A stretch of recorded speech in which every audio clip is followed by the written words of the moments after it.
അളിയ കേൾക്കുന്നുണ്ടോ? ഇത് ഞാനാണ്, നിങ്ങളുടെ സ്വന്തം വിപ്രയില്. ഞാനിപ്പോ PVRൽ നിന്ന് അവതാർ ഫയർ ആൻഡ് ആഷ് കണ്ടിറങ്ങിയതേ ഉള്ളൂ. സത്യം പറയാലോ, പടം കണ്ട് എന്റെ ഫ്യൂസ് അടിച്ചു. ജെയിംസ് കാമറോൺ എന്ന മനുഷ്യൻ ഒരു മാന്ത്രികൻ തന്നെയാണ്.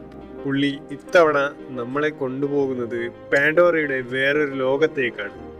വിഷ്വൽസിനെ പറ്റി എന്തു പറയാനാണ്? മുൻപ് നമ്മൾ കാടും കടലും കണ്ടു. ഇത്തവണ ചുട്ടുപഴുത്ത് തീയും ചാരവുമാണ്. ആ 3D എഫക്റ്റിൽ ചാരവും തീപ്പൊരിയും നമ്മുടെ മുഖത്തേക്ക് പാറി വീഴുന്ന പോലെ തോന്നും. ഇതിൽ വലിയൊരു നിഗൂഢത ഒളിഞ്ഞിരിപ്പുണ്ട്. സിനിമയുടെ തുടക്കം മുതൽ അവസാനം വരെ ഒരു ഡാർക്ക് മൂഡാണ്. നമ്മൾ വിചാരിക്കുന്നത് പോലെയല്ല കാര്യങ്ങൾ മുന്നോട്ട് പോകുന്നത്. കഥ പറഞ്ഞ് ഞാൻ സസ്പെൻസ് പൊളിക്കുന്നില്ല, പക്ഷേ ആഷ് പീപ്പിൾ എന്ന് പുതിയ ഗോത്രം, എന്റെ പൊന്നോ, അവർ വേറെ ലെവലാണ്. ഓവൻ ചാപ്ലിൻ അവതരിപ്പിച്ച വരാങ് എന്ന കഥാപാത്രം ശരിക്കും വിറപ്പിച്ച് കളഞ്ഞു. നമ്മുടെ ജേക്ക് സള്ളി പിന്നെ നെറ്റേരി വികാരഭരിതമായ പ്രകടനമാണ് കാഴ്ചവെച്ചത്.